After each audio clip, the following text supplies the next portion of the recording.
آپ کی source of income کیا ہونی چاہیے، اس کے بارے میں اسلام کیا ہمیں گائیڈنس اسلام میں کیا ہے؟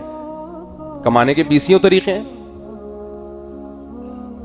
نبی صلی اللہ علیہ وسلم نے ارشاد فرمایا، روایت میں ہے کہ اللہ تعالیٰ نے میری امت کے 10 حصوں میں سے 9 حصے روزی بزنس میں اور تجارت میں رکھی ہے۔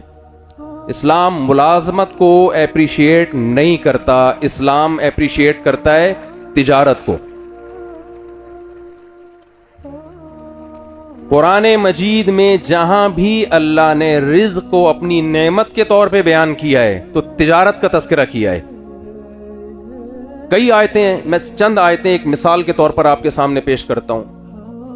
30ویں پارے کی مشہور سورت ہے لِإِيلَافِ قُرَيْشٍ إِيلَافِهِمْ رِحْلَةَ الشِّتَاءِ وَالصَّيْفِ۔ اللہ نے فرمایا مکہ والوں کو اللہ کا شکر ادا کرنا چاہیے۔ کس بات پہ؟ کہ یہ کاروبار کے لیے 2 سفر کرتے ہیں، رحلۃ الشتاء والصیف، یہ بزنس سال میں 2 دفعہ کرتے ہیں، سردیوں میں بھی اور گرمیوں میں بھی۔ اس نعمت پر ان کو اللہ کا شکر ادا کرنا چاہیے۔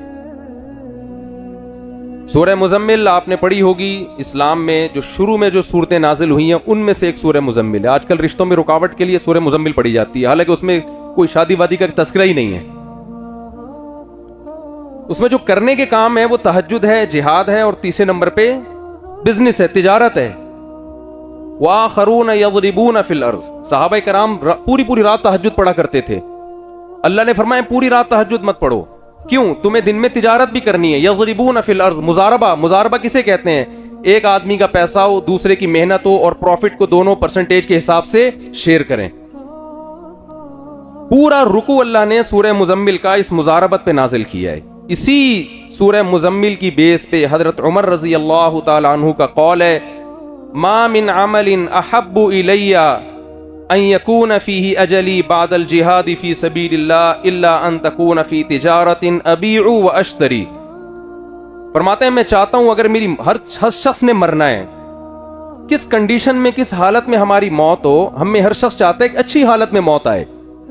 آپ میں سے کوئی چاہتا ہے سینما گھر میں فلم دیکھ رہا ہو اور اچھا سا گانا چل رہا ہو اور مر جاؤں میں؟ کوئی چاہتا ہے ایسا؟ یا سگریٹ پی رہا ہو، سٹے لگا رہا ہو، اسی دوران موت آ جائے؟ میرا خیال ہے چاہتے ہیں شاید۔ چرسیوں کے ساتھ بیٹھے ہوئے موت آ جائے؟ کوئی چاہتا ہے ہم میں سے رشوت لیتے ہوئے موت آ جائے؟ حضرت عمر فرماتے ہیں کہ مجھے سب سے زیادہ جو موت محبوب ہے نا 2 راستوں میں، یا تو شہادت میدان جہاد میں، یا میں تجارت میں ہوں اور خرید و فروخت کے عمل سے گزر رہا ہوں۔ اتنی زیادہ ترغیب ہے۔ اور سید الانبیاء صلی اللہ علیہ وسلم نے عمل بھی ایسا کر کے دکھایا۔ ہمارے نبی کی پہلی شادی بزنس اور تجارت کی بیس پہ ہوئی ہے۔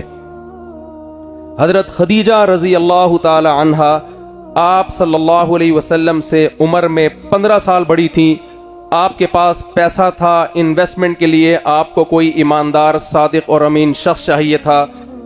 حضرت خدیجہ کو پتا چلا کہ محمد صلی اللہ علیہ وسلم صادق بھی ہیں، امین بھی ہیں، کاروبار امانت سے، دیانتداری سے کریں گے، تو حضرت خدیجہ رضی اللہ تعالی عنہا نے اس بیس پہ محمد صلی اللہ علیہ وسلم کے نکاح کی آفر کو قبول کیا، اور اللہ نے سید الانبیاء صلی اللہ علیہ وسلم کی مسکنت اور غربت کو اس تجارت کے بعد ختم کیا جو آپ نے حضرت خدیجہ سے شادی کر کے اور ان کے پیسے کو تجارت میں انویسٹ کر کے جو آپ کو پیسہ ملا، جس کا سورہ والضحیٰ واللیل اذا سجا میں اللہ نے تذکرہ کیا ہے کہ وَوَجَدَكَ عَائِلًا فَأَغْنَا، اے نبی آپ غریب تھے، اللہ نے آپ کو اس تجارت کی برکت سے اور خدیجہ سے نکاح کی برکت کے بعد آپ کو مالدار کر دیا۔ کتنی بڑی دلیل ہے ہمارے لیے یہ۔